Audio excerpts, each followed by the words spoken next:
우리나라 충남 보령에 무창포라고 하는 해수욕장이 있습니다. 그 무창포 유명한 이유는 매달 2번씩 바다에 길이 생깁니다. 썰물이 되면 약 한 1.5km에 달하는 그 모래사장이 드러나면서 없던 길이 만들어집니다. 이것을 보면서 많은 외신 기자들 그리고 우리나라 사람들도 그 현장을 보면서 한결같이 입을 모아 하는 말이 모세의 기적이다. 한국판 모세의 기적. 또 홍해 바다가 갈라지는 것 같다. 뭐 이렇게 이제 표현을 합니다. 자, 이스라엘 백성들이 출애굽한 후에 그들이 홍해 바다 앞에 섰을 때 몹시 절망하게 됩니다. 앞은 홍해 바다가 가로막고 있고 뒤에서는 애굽의 군대가 맹추격해 오기 때문이었죠. 도망갈 수도 없고 그렇다고 해서 애굽의 군대를 맞서 싸울 수도 없는 진퇴양난 사면초가의 상황이었습니다. 자, 그때 모세는 하나님 앞에 무릎을 꿇고 간절히 부르짖어 기도했습니다. 그러자 놀라운 일이 일어나죠. 하나님은 모세의 기도에 응답하셨고 그리고 모세가 손을 들어 기도할 때 바다가 갈라지고 없던 길이 만들어집니다. 자, 그 길로 이스라엘 백성들은 홍해 바다를 건너가게 되고 또 뒤이어 따라오는 애굽의 군대가 바다의 한가운데 들어왔을 때 물이 다시 합쳐짐으로 모든 군대가 수장되는 그런 일이 있었습니다. 자, 그럼 여러분들에게 한번 질문해 보도록 할게요. 자, 그렇다면 출애굽한 이스라엘 백성들이 건넜던 홍해 바다 앞에 생긴 길과 지금도 우리나라 무창포에 한 달에 2번씩 생기는 그 바닷길과 똑같은 길일까요?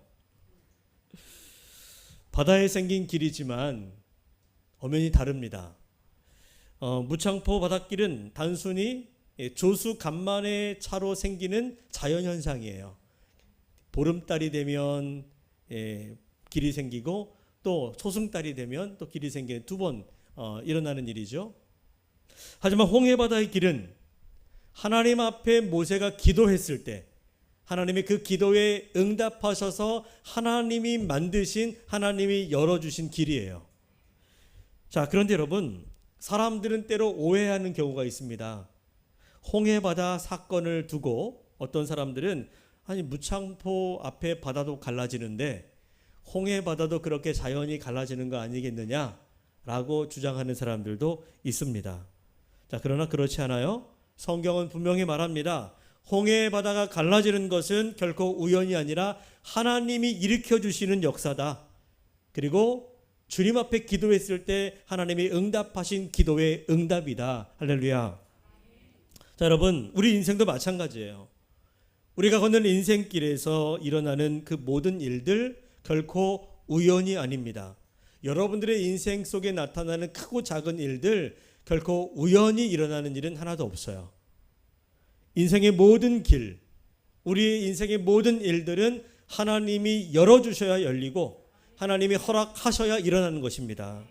아무리 우리가 원한다고 해서 되는 것이 없어요. 아무리 힘쓰고 애쓴다고 철저하게 계획을 세우고 노력한다고 길이 열리고 문제가 해결되는 것이 아닙니다. 하나님이 열어주시면 열리고 때로 하나님이 막으시면 있던 길도 막히는 겁니다. 자, 그리고 여러분, 우리가 더 분명히 알아야 될 것은 하나님께서 역사하시고 하나님이 길을 만들고 길을 여시는 데 사용하는 열쇠는 기도라고 하는 것이죠. 만일 모세가 홍해 앞에 딱 섰을 때에 그 황망한 마음을 다스릴 수가 없어서 낙심하고 절망하고 그러다가 하나님 앞에 기도하지 않았다면 어떻게 됐을까요? 모세가 홍해 앞에서 하나님 앞에 기도하지 않았다면 어떻게 됐을까? 운 좋게 바다가 갈라져서 길이 생기면 좋겠지만 그런 일은 결코 일어나지 않을 것입니다. 결국 기도하지 않으면 길이 열리지 않게 되고 이스라엘 백성들은 길 없는 그곳에서 답이 없는 그곳에서 갈팡질팡하다가 낙심하게 되고 서로 원망하고 싸우다가 자멸하거나 뒤따라오는 애굽의 군대에 붙잡혀 다시 끌려가게 되었을 거예요.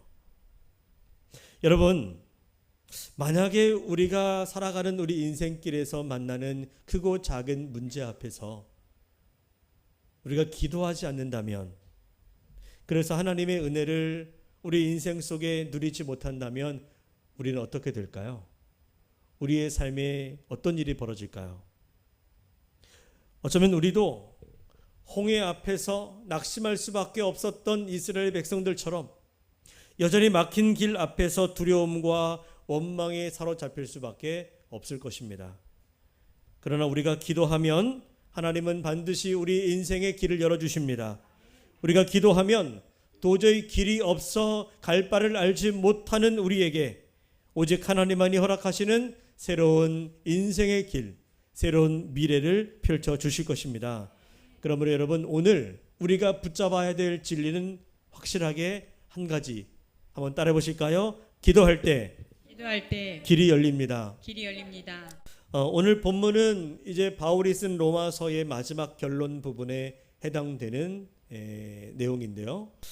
바울이 오늘 본문을 통해서 로마에 있는 성도들에게 이런 내용을 전하고 있습니다. 이제 내가 곧 로마로 갈 테니 기다리고 계십시오. 조만간에 우리 서로 만나게 될 것입니다. 그러면 그때 우리 서로 반갑게 만나서 인사하고 함께 추원해서 아름다운 교제를 나눕시다. 이제 그런 내용이에요. 자, 바울은 그동안 많은 시간을 들여서 그 지중해 연안에 있는 여러 도시들을 돌며 순회하면서 복음을 전했습니다. 한 3차에 걸쳐서 복음을 전하면서 많은 교회들을 세우고 많은 사람들을 세웠어요. 그 대표적인 교회가 안디옥 교회, 아마 여러분들 다 아실 겁니다. 그리고 고린도 교회, 또 에베소 교회, 빌립보 교회, 골로새 교회, 뭐 이런 교회들.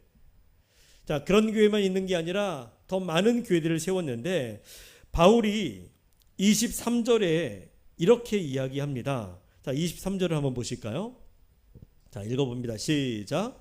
이제는 이 지방에 일할 곳이 없고 또 여러 해 전부터 언제든지 서바나로 갈 때 너희에게 가기를 바라고 있었으니. 자, 이제는 이 지방에 일할 곳이 없다. 여러분, 무슨 말입니까? 모든 곳에 지금 다 복음이 전해져서 더 이상 복음 전할 데가 없다. 그런 얘기일까요? 그런 말이 아닙니다. 여전히 추수할 곳은 많죠. 일꾼이 적은 것뿐이지. 자, 그러나 바울이 이렇게 이야기하는 것은 그만큼 바울이 누구보다 열심히 사역하고 또 교회를 많이 세웠다. 나 열심히 주를 위해서 일했습니다. 이 지역에서 내가 할 만큼 했습니다. 이제 그런 내용이에요. 물론 교만한 마음으로 한 얘기는 아니죠. 그러면서 그의 마음속에 이제는 여기가 아니라 좀 내 사역의 현장을 옮겨서 어디 가서 로마에 가서 복음 전하고 싶다. 그리고 더 넓은 곳에 가서 더 멀리 그렇게 주의 말씀 전하고 싶다. 그런 간절한 바울의 마음이 담겨 있는 말일 것입니다. 바울에게는 분명한 선교의 계획이 있었어요. 비전이 있었습니다. 그것은 그 당시에 세계의 중심이라고 할 수 있는 로마에 가서 그곳의 사람들에게 복음을 전하고 또 거기에도 교회를 세우고 또 흩어진 많은 성도들을 모아서 온전히 교회를 세운 후에 그 교회를 기반으로 로마 교회를 기반으로 해서 서바나에 가서, 서바나라고 하는 것은 오늘의 스페인 쪽 이베리아 반도 포르투갈이 있는 그곳에 가서 복음을 전하고 싶다. 그게 마지막 바울의 목표입니다. 바울이 왜 로마가 아닌 서바나로 가서 복음을 전하겠다라고 하는 그런 마음을 가졌는가 하면 그 당시 고대에는요, 여러분 옛날 사람들 우리 지구가 어떻다고 생각했다 그러죠? 네모나다고 생각했잖아요. 이게 한 1400 한 중세 시대에 와서 이게 지구가 둥글다 뭐 이렇게 이제 이야기가 됐지. 그 전까지만 해도 지구가 네모나다고 했어요. 세계의 끝이 있다. 거기 가면 난 떨어져서 죽는다 이런 얘기가 있었습니다. 바울의 시대에도 마찬가지로 그래서 세계의 끝, 땅 끝은 그 서바나라고 생각한 거예요. 자, 그런데 왜 바울이 땅끝 서바나로 가려고 했습니까? 그건 주님 명령이 있었기 때문이죠. 주님께서 너희가 권능을 받아 증인이 되라 하시면서 어디로 가서 온 유대와 사마리아와 땅끝까지 가서 내 증인이 되라 말씀하셨기 때문에 바울은 그 말씀을 기억하고 땅끝 그곳으로 가서 복음을 전하려고 했던 거죠. 그래서 바울은 그의 선교의 비전의 최종 목적지는 로마가 아니라 이 서바나가 그의 어떤 종착지라고 볼 수 있습니다. 여러분, 저는 여러분들에게도 또 오늘 우리 교회에도 바울과 같은 그런 거룩한 마음이 있기를 바랍니다. 주를 위해서, 내가 복음을 위해서 거룩한 뜻을 품고 내가 어디든 나를 보내신 그곳에서 주님의 명령 따라 복음을 증거하는 그런 거룩한 마음이 저와 여러분 가운데 있게 되기를 소망합니다. 그렇다고 여러분들 다 선교사 되라는 얘기는 아니에요. 그런 마음이 또 있어서 그런지 여러분들이 아멘 소리가 적은 것 같은데, 여러분 단지 여러분들이 살아가는 삶의 자리에서 그곳이 어디이든 그곳에서 나를 통해 주 예수 그리스도의 복음이 증거되고 예수님이 어떤 분이신지를 나를 통해 나타나게 될 수 있도록 그렇게 여러분들이 복음의 통로로 살아가라는 것입니다.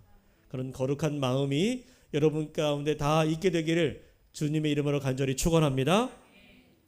자, 그런데 여러분 바울을 보십시오. 바울이 얼마나 거룩하고 위대한 마음입니까? 내가 주님 명령 따라서 로마, 거기 가면 로마 시민권자로서 편안하게 살 수도 있을 텐데 또 사역하기에도 편할 텐데 그 모든 것들을 다 내려놓고 땅끝까지 그 두려움을 가지고 거기까지 가겠다는 거예요. 그 위대한 선교의 계획과 거룩한 비전을 품었는데 그리고 열심히 기도하고 준비하고 노력했을 텐데, 그런데 어찌된 일인지 그 길이 쉽게 열리지 않더라는 거예요. 로마로 가려고 하면 할수록 자꾸 다른 길로 빠지게 되고 그 길이 막히고 다른 곳으로 가게 되는 일들이 반복되는 것입니다. 자, 우리 한번 22절을 보실까요? 자, 시작. 그러므로 또한 내가 너희에게 가려 하던 것이 여러 번 막혔더니. 그동안 바울이 여러 번 로마로 가려고 시도했습니다. 그런데 번번이 그 길이 막혀서 뜻을 이룰 수가 없었다는 거죠. 그런데 참 감사하고 놀라운 것은 그렇게 애쓰고 노력했던 그 막혔던 로마의 길이 이제 열려서 바울이 로마로 갈 수 있게 되었다는 거예요. 자, 우리 29절로 한번 가서 볼까요? 자, 시작. 내가 너희에게 나아갈 때 그리스도의 충만한 복을 가지고 갈 줄을 아노라. 이제 바울의 마음속에 그런 기대가 있었습니다. 이제 가게 될 것이다. 그리고 내가 너희에게 갈 때는 그리스도의 충만한 복을 가지고 가서 그 복을 함께 나누고 싶다. 그런 비전을 가지고 기대를 가지고 이야기를 합니다. 그런데 여러분, 바울에게 로마로 가는 길이 열리기는 열렸어요. 하지만 사실 그 길은 바울이 생각했던 것처럼 내가 그리스도의 충만한 복을 가지고 가겠다라고 했지만 사실은 그의 기대와 마음처럼 그 길은 복된 길이 아니었습니다. 평탄하지 않았어요. 왜냐하면 지금 이제 바울에게 로마로 가기 전에 뜻하지 않게 일이 생겨서 예루살렘에 들려서 볼일을 보고 가야 될 일이 생긴 거예요. 잠시 예루살렘에 갔다가 그 일을 마치고 로마로 가야 했습니다. 자, 이 이야기가 구체적인 이야기가 사도행전 21장부터 이제 쭉 기록되어 있는데 바울이 예루살렘에 들르게 되는 이유, 그것은 당시에 예루살렘 주변 그리고 이제 그 유대 땅에 큰 기근이 들어서 사람들이 경제적으로도 어려워지고 게다가 로마의 식민지가 되어 수탈을 당함으로 인하여 너무나 힘들었던 거예요. 근데 그 영향이 교회까지 미치면서 예루살렘 교회의 재정적인 어려움이 생기게 되고 또 교회의 운영이 힘들어지게 된 것입니다. 그 소식을 바울이 듣고 안타까운 마음을 가지고 그동안 바울에 의해서 세워진 교회들에게 구제 헌금을 해서 우리 예루살렘 교회를 도와주자. 자, 그 뜻을 따라서 그 교회 그 바울에 의해서 세워진 지중해 연안의 많은 교회들이 십시일반 이제 구제 헌금을 한 겁니다. 그 헌금을 모아서 바울이 예루살렘 교회에 전달하기 위해서 이제 교회를 예루살렘에 가게 되는 거예요. 자, 바울은 그동안 3차 여행을 마치고 선교 보고도 할 겸 그리고 교회들마다 모은 그 연보 구제 헌금을 전달할 겸 예루살렘을 찾게 되었는데, 그런데 한 가지 좀 의아한 것이 있어요. 그게 뭐냐면 31절을 보면 바울이 예루살렘에서 일어나게 될 일에 대해서 이렇게 이제 예견하는 이야기를 하는데, 자, 시작. 나로 유대에서 순종하지 아니하는 자들로부터 건짐을 받게 하고 나로 유대에 가면 그 유대 땅에서 순종하지 않은 자들로 인하여 어려움을 받게 될지도 모르는데 그들로부터 건짐을 받도록 기도를 요청하고 있는 거예요. 지금까지 바울이 그 예루살렘을 떠나서 여러 지역을 다니며 복음을 전할 때마다 놀라운 성령의 역사를 통해 교회가 세워지고 복음이 증거되어지는 일도 벌어졌지만 그때마다 꼭 방해꾼들이 있었습니다. 예루살렘에서부터 따라온 사람들이, 유대인들이, 여러 명들이 아주 조직적으로 바울의 전도를 방해하는 거예요. 회방을 놓고 또 뭐 협박도 하고 또 이상한 일을 꾸며서 방해를 하고 어깃장을 놓고 막 좀처럼 선교하는 것이 쉽지 않았었습니다. 그럼에도 불구하고 바울은 계속해서 복음 전하는 일을 쉬지 않았고, 그럴수록 이 방해꾼들은 더욱더 그 강도를 높여서 바울을 힘들게 했어요.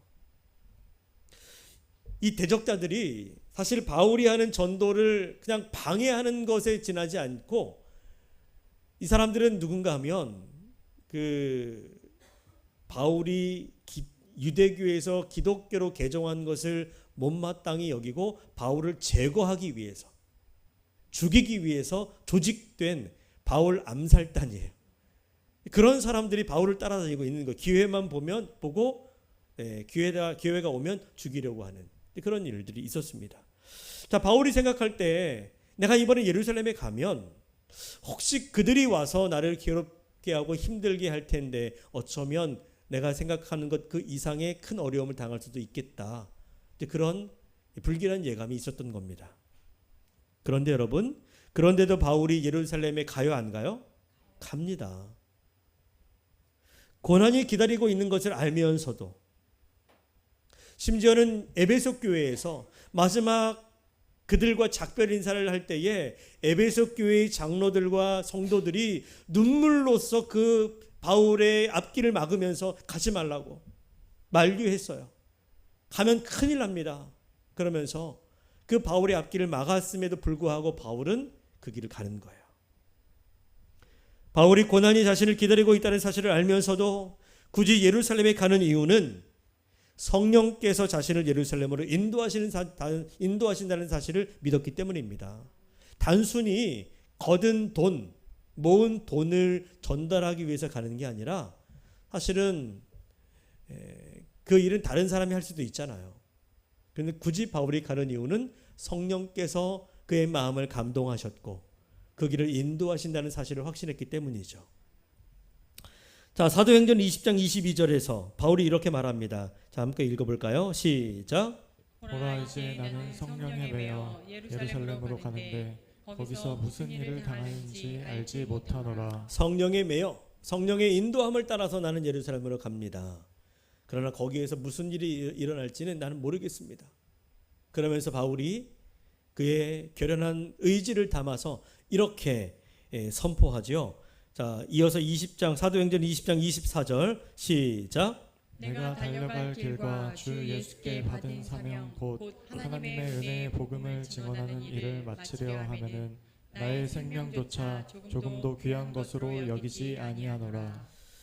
바울이 어쩌면 자신의 무덤이 될 수도 있는 예루살렘, 그 위험이 기다리고 있는 그곳으로 가는 이유는 오늘 사도행전 20장 24절에서 그가 말했듯이 주께 받은 사명, 곧 그리스도 예수 그분 하나님의 은혜의 복음을 증언하는 일, 그 일을 위해서 간다라고 말하고 있어요.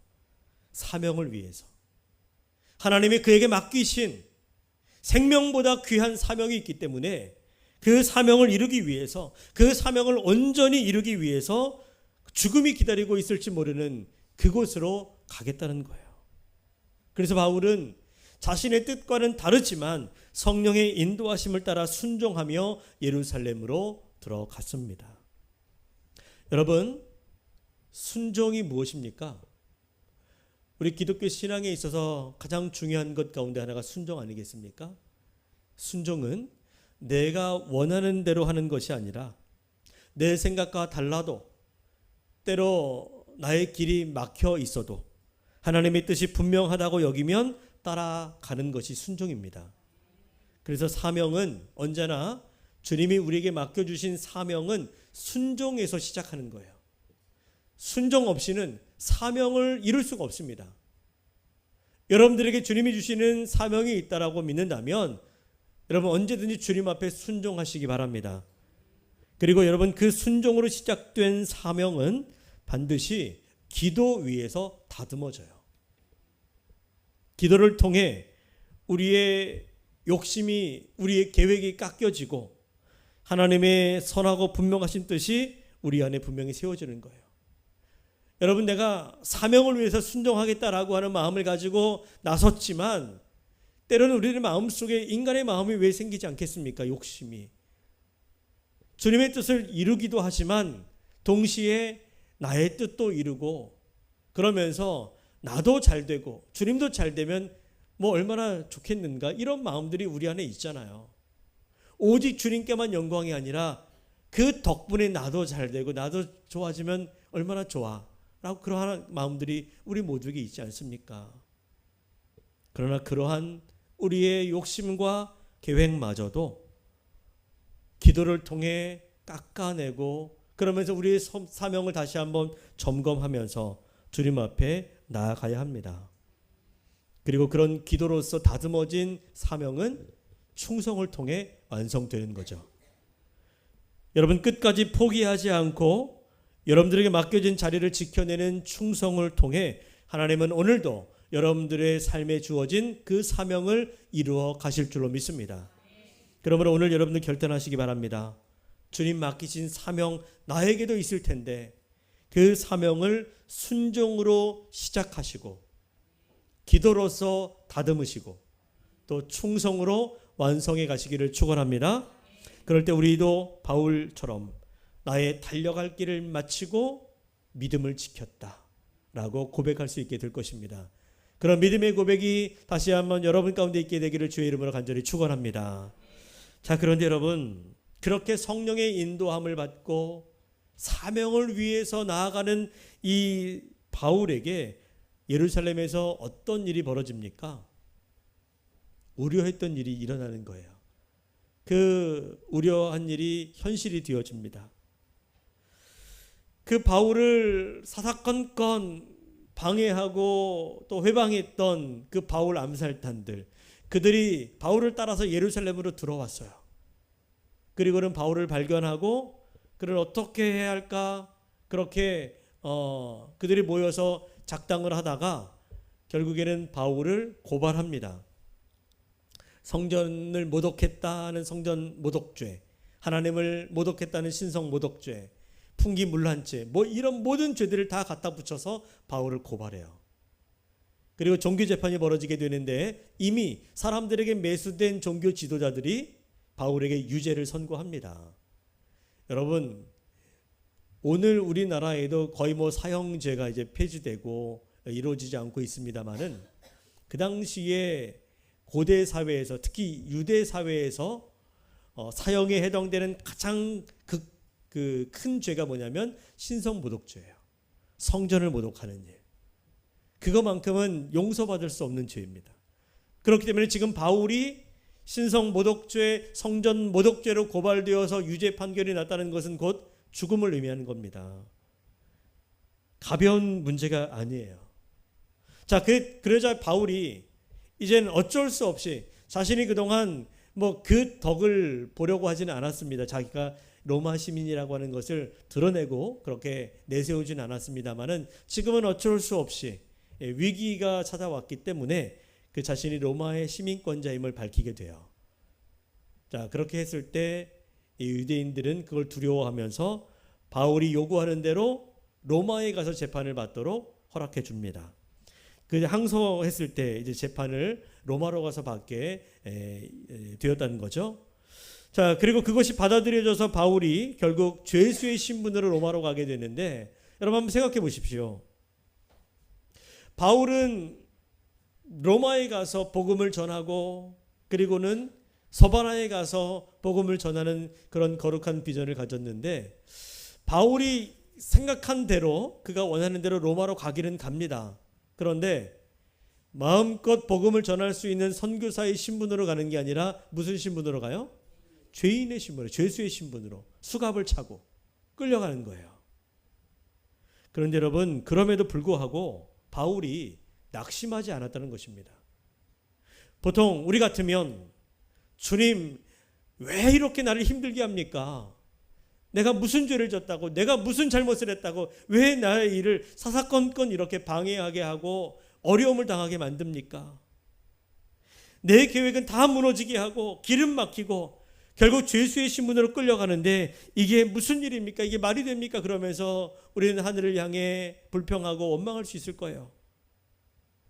그런데 바울은 그렇게 하지 않습니다. 그는 오히려 그 상황 속에서도 역사하실 하나님, 살아계신 하나님을 신뢰했습니다. 내가 세운 계획은 틀어질 수 있다. 그러나 하나님의 계획은 결코 실패하지 않는다. 이것이 바울의 마음속 깊이 있는 확실한 믿음의 고백이었습니다. 그래서 순종할 수 있었던 거죠. 바울이 가지고 있는 신앙, 저는 저와 여러분들이 그런 신앙의 고백과 그런 신앙의 본질을 가지고 있었으면 좋겠어요. 바울이 지금 붙잡고 있는 신앙의 본질이 뭡니까? 그것은 내가 원하는 길이 이루어지는 것이 아니라 나를 통해 하나님의 뜻이 이루어지는 것이 내 삶의 이유다. 이것이 바울이 하나님에게 붙어 있는 이유, 바울이 하나님을 믿는 이유입니다. 여러분, 우리가 신앙생활하는 이유가 무엇입니까? 내가 하나님을 믿고 기도하고 이렇게 예배하는 이유가 무엇입니까? 이 예배를 통해 하나님의 은혜를 얻고 그 은혜로 인하여 내 삶의 계획들이 나의 뜻대로 되어지는 것, 이것입니까? 물론 그것도 좋지만 우리 신앙의 본질은 거기 있지 않아요. 신앙의 본질은 내가 뜻하고 내가 원하는 일들을 이루는 것이 아니라 나의 삶을 통해 오직 하나님의 뜻이 이루어지는 것에 있습니다. 그런 거룩한 신앙의 본질을 회복할 수 있기를 축복합니다. 바울이 그런 거예요. 바울은 하나님이 자신에게 원하는 것이 무엇인지를 분명히 알고 있습니다. 하나님이 자신에게 원하시는 일은 바울이 자신의 계획과 자신의 뜻을 성취하는 사람이 되는 것이 아니라 오직 하나님의 뜻을 이루는 사람이 되기를 바랬다는 거죠. 하나님은 그걸 원하고 계십니다.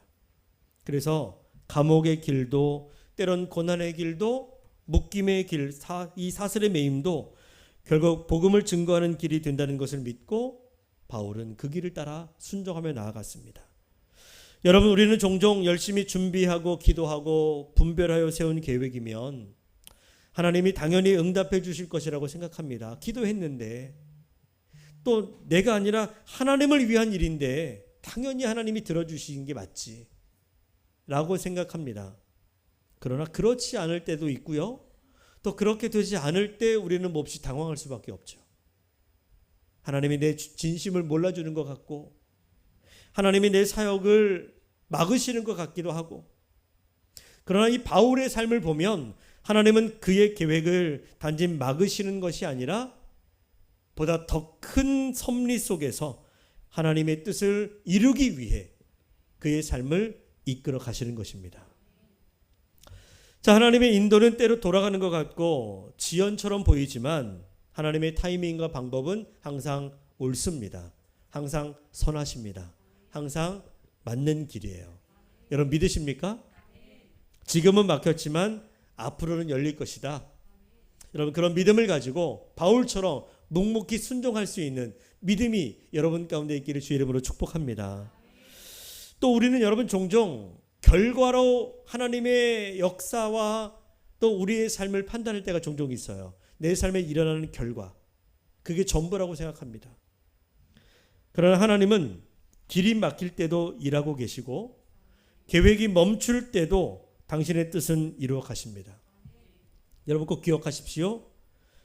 우리의 인생이 우리의 뜻대로 되지 않을 때라도 하나님은 여전히 나의 삶 속에서 일하고 계신다. 여러분 그 믿음이 여러분 가운데 있게 되기를 바랍니다. 우리 인생의 모습이 그렇습니다. 우리 인생길은 내가 노력한다고 해서 계획한다고 해서 열리는 것이 아니에요. 하나님이 열어 주셔야 길이 열립니다. 그리고 하나님이 여시는 길, 하나님이 만드시는 길은 항상 내가 원하는 길이 아닌 거죠. 편한 길, 쉬운 길, 넓은 길, 평탄한 길이 아닐 수도 있습니다. 아닌 경우가 더 많아요, 사실은. 언제나 하나님이 내 앞에 열어놓으시는 길은, 나를 이끌어 가시는 길은 항상 내가 원하는 길이 아닐 때가 더 많습니다. 그래서 고민하고, 그래서 때로는 흔들리게 되는 거죠. 나는 편한 길을 원했지만 하나님이 가라 하시는 길은 고난의 길일 수 있습니다. 나는 쉽고 넓은 길을 가고 싶어 하지만 하나님이 내 앞에 두시는 길은 좁고 힘든 길일 수 있어요. 때로는 고난과 눈물의 길일 수도 있습니다. 하지만 분명한 것은 그 길에 하나님의 뜻이 담겨 있다는 사실입니다. 그러므로 우리는 길을 여시는 하나님을 끝까지 의지하고 길을 만드시는 하나님을 신뢰하면서 기도하셔야 돼요. 왜냐하면 기도는 우리의 막힌 길을 여는 열쇠이기 때문입니다. 자, 바울이 이 사실을 너무나 잘 알고 있습니다. 그래서 언제나 바울은 기도를 강조했어요. 모든 성도들에게 그의 서신서를 보면 늘 기도를 강조합니다. 우리가 잘 아는 말씀들이 많이 있을 텐데 제가 몇 가지만 우리 여러분들과 함께 묵상하고 싶어요. 우리 바울이 강조하고 또 강조했던 기도에 대한 말씀들. 우리 먼저 골로새서 4장 2절을 한번 읽어볼까요? 시작. 기도를 계속하고 기도에 감사함으로 깨어 있으라. 또 에베소서 6장 18절. 모든 기도와 간구를 하되 항상 성령 안에서 기도하고 이를 위하여 깨어 구하기를 항상 힘쓰며 여러 성도를 위하여 구하라. 자, 그리고 우리가 너무나 잘 알고 있는 말씀이죠. 딱 한 문장으로 되어 있는 데살로니가전서 5장 17절 뭐예요? 쉬지 말고 기도하라. 기도를 강조합니다. 그 밖에도 기도의 강조의 말씀 너무나 많아요. 그리고 오늘 함께 우리가 읽었던 이 본문의 말씀, 특히 30절에서 바울은 마치 자신에게 예루살렘에 가면 어떤 고난이 찾아올 것이라고 하는 어떤 불길한 예감을 가지고 있었는지는 몰라도 로마에 있는 성도들에게 자신을 위해서 기도해달라는 기도의 요청을 하고 있습니다. 사실은 여러분 로마에 있는 교인들, 성도들은 로마에는 아직 교회가 없어요. 또 그렇다라고 하는 그럴 만한 어떤 그 신학 또 말씀에 대한 그 가르침도 받은 적이 없습니다. 아직 어찌 보면 초보 신앙, 어린아이 같은 신앙을 가지고 있는 사람들이 로마 교인들이에요. 그런데 그런 사람들에게도 바울이 기도를 부탁하고 있습니다. 그걸 보면 지금 바울이 참 마음이 급했구나. 참 마음이 두렵고 떨리겠구나. 이렇게 우리가 생각할 수 있는데 자, 바울이 뭐라고 기도 부탁을 합니까? 우리 한번 30절 읽어볼까요? 자, 시작. 형제들아, 내가 우리 주 예수 그리스도와 성령의 사랑으로 말미암아 너희를 권하노니 너희 기도에 나와 힘을 같이하여 나를 위하여 하나님께 빌어. 너희 기도에 나와 힘을 같이하여 나를 위하여 하나님께 빌어달라. 기도하고 있습니다. 여러분, 우리는 흔히 바울을 이야기하면 그런 위대한 사도, 또 신앙의 거목, 하나님의 거룩한 동역자 맞습니다. 바울은 수많은 교회를 개척했고 이 신약 성경의 절반에 가까운 서신서를 기록한 사람이에요. 오늘 이 시대에 우리가 갖고 있는 모든 신학의 기본이 바울의 말씀 속에서 나온 것들입니다. 참 위대한 사람이죠. 그에게는 풍부한 성경 지식이 있었고 담대함이 있었고 성령의 능력이 함께 했습니다. 근데 그런 바울이 그 누구도 따라올 수 없는 신앙의 열정과 또 믿음을 가지고 있는 바울이 지금 로마 교회의 성도들에게 기도를 부탁한다는 거예요. 아주 연약한 성도들인데, 자, 바울이 왜 기도를 요청했을까? 왜 그랬을까요? 그가 예루살렘에 가서 폭력배들에게 매맞을 게 두려워서? 아니면 무슨 험한 일을 당할까 불안했기 때문일까요? 물론 그럴 수도 있습니다. 두렵지요. 왜 두려운 마음이 없겠습니까? 그런데 더 근본적인 이유가 있어요. 자, 저는 이 바울이 로마에 있는 성도들에게 기도를 요청하는 장면을 묵상하면서 문득 예수님이 십자가 지시기 전날 밤에 겟세마네 동산에서 그 육신의 연약함을 이기지 못해서 졸고 있는 제자들에게 기도를 요청하는 장면이 떠올랐습니다. 참 비슷한 것 같아요. 예수님이 십자가 지시기 전날 밤 그 두렵고 떨리는 마음을 가지고 제자들에게 나와 같이 깨어 기도해 달라라고 기도 요청을 했잖아요. 예수님이 그들에게 기도 요청을 하신 이유가 뭘까요? 십자가가 두렵기 때문일까요? 물론 그럴 수도 있습니다. 그러나 더 근본적인 이유는 그 두려움 때문에 십자가를 지지 못해서 하나님의 구원 계획을 이루지 못할까, 그것이 두려운 거예요. 그래서 두려움에도 불구하고 그 고난의 십자가 앞에 당당히 나아가 십자가에 달려 죽을 수 있는 그 용기, 그 믿음을 허락해 달라고, 그래서 끝까지 사명을 이룰 수 있게 해달라고 기도를 요청한 것입니다. 바울의 경우도 마찬가지죠. 자신이 예루살렘에 가서 고난당할 것이 두려워서, 물론 두려운 마음이 있겠죠. 그러나 두려워하지 않게 해달라고 기도한 것이 아닙니다. 두렵기 때문에 그 두려움으로 인해서 혹시라도 복음 증거라고 하는 주님이 주신 위대한 사명을 이루지 못할까, 그것이 두려워서, 그것이 염려가 되어 바울은 성도들에게 만나는 사람들마다 기도 요청을 하고 있는 것입니다.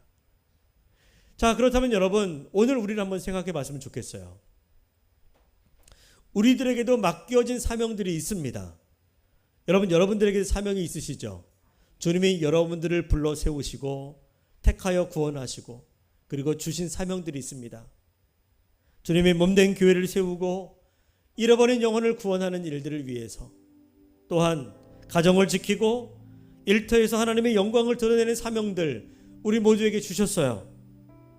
그런데 여러분, 이 사명은 우리 힘으로 감당할 수 있는 게 아닙니다.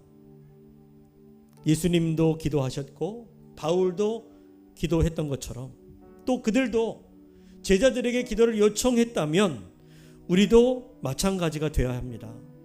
우리에게 맡겨진 귀한 사명이 있고 그 사명을 우리가 감당해야 한다면, 그런데 그 사명을 내 힘으로 감당할 수 없다면 반드시 우리가 기도의 무릎을 꿇고 주님 앞에 나아가야 한다는 것입니다. 그래서 우리가 기도해야 돼요. 우리가 서로를 위해서 기도할 때 교회가 살아날 것입니다. 성도들이, 여러분들이 담임 목사를 위해서 기도하고 우리 교회 지도자들을 위해서 기도할 때에 우리 교회에 다시 한번 복음의 역사가 놀랍게 나타나게 될 줄로 믿습니다. 결국 우리의 사명은 기도 위에서 이루어질 수 있어요.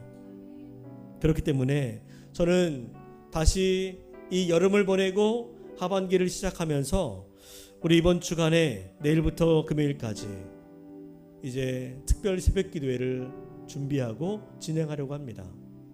다시 복음, 다시 사명. 우리가 다시 복음 앞에 서서 우리를 향하신 하나님의 뜻을 듣고 깨달아 우리의 사명이 무엇인지를 알고 그 사명을 위해서 함께 나아가기를 위해서 함께 기도하기를 원합니다. 여러분, 이것은 단순한 행사가 아니에요. 하나님께서 우리 교회를 새롭게 하시고 성도들 한 사람 한 사람을 다시 세우시는 은혜의 시간이 될 것을 저는 확신합니다. 사랑하는 여러분, 이 리스타트 특별 새벽 기도회에 꼭 참여할 수 있기를 바랍니다. 그런 결단을 하십시오. 나는 집이 멀어서, 나는 나이가 많아서, 나는 여러 가지 어려움들이 있어서 나는 못해라고 하는 것이 아니라 한번 이 시간에 주님이 주시는 마음을 가지고, 바울은 죽음이 기다리고 있는 고난의 자리에도 기꺼이 사명을 위해서 나아갔는데, 여러분 한번 생각해 보십시오. 20일 하는 것도 아니잖아요. 몇일 합니까? 5일이에요. 5일.